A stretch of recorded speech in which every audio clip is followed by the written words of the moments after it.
جہاں ایک پھل نہیں ہوتا تھا وہاں عالی شان پھل لگ گئے، قرضے بھی ادا ہوئے، حضرت زبیر بن عوام کے بچوں کے پاس مال دولت بھی بچ گیا۔ لوگ جب کہتے ہیں یہ ساری کس چیز کی برکت ہے، اور فرماتے یہ ساری سجدوں کی برکت ہے، یہ رب کی بندگی کی برکت ہے جی، اس کی بارگاہ میں نماز پڑھنے کی مسلمان توجہ نہیں کرتا، توجہ نہیں۔ جاگ رہے ہیں آپ حضرات؟ یہاں کوئی حکومت اعلان کرے نا کہ ہر نماز کے بعد 500 روپیہ، کتنا جی؟ میرے خیال ہے کسی بھی نہیں ہونا مسجد جی، آن گے کہ نہیں؟ نہیں تھوڑے جے بول دے ہو، جڑے نہیں بول دے ہونا تو بالکل ہی نہیں نہ ہونا، ہونا تو پکا پتہ لگ۔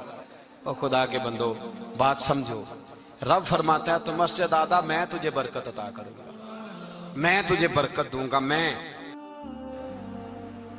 ہمارا زمانہ مذاق کرنے کا، مذاق اڑانے کا زمانہ ہے۔ لوگ معاذ اللہ تعالیٰ ایسی ایسی باتیں ڈھونڈ کے لاتے ہیں کہ وہ جگہ جو قابل احترام ہے وہاں لوگ مذاق کرتے ہیں۔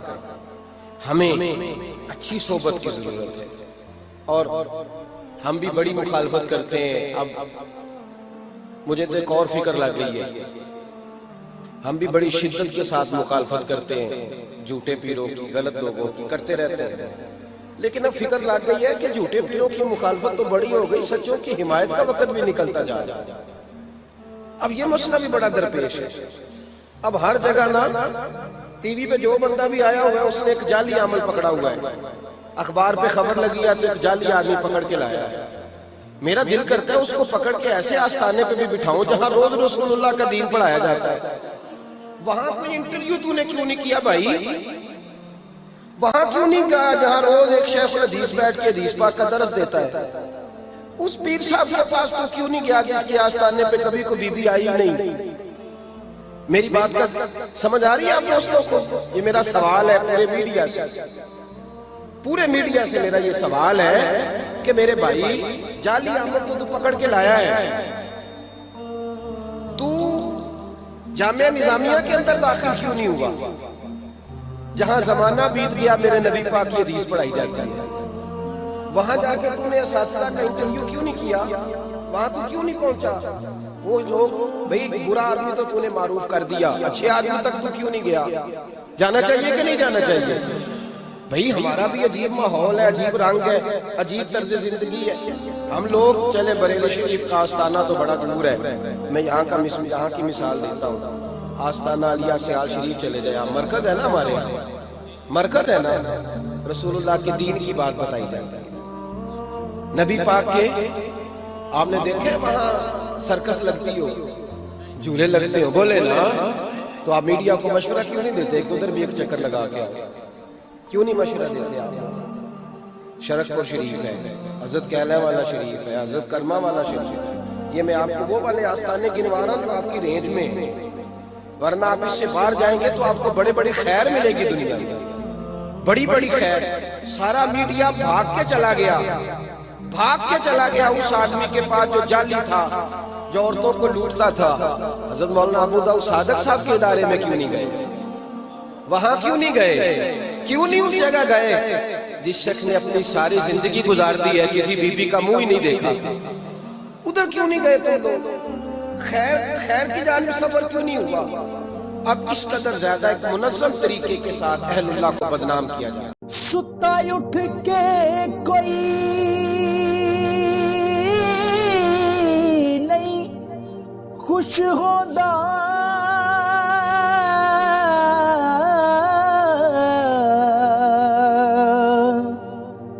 بڑے ستے جگا کے میں ویکھیا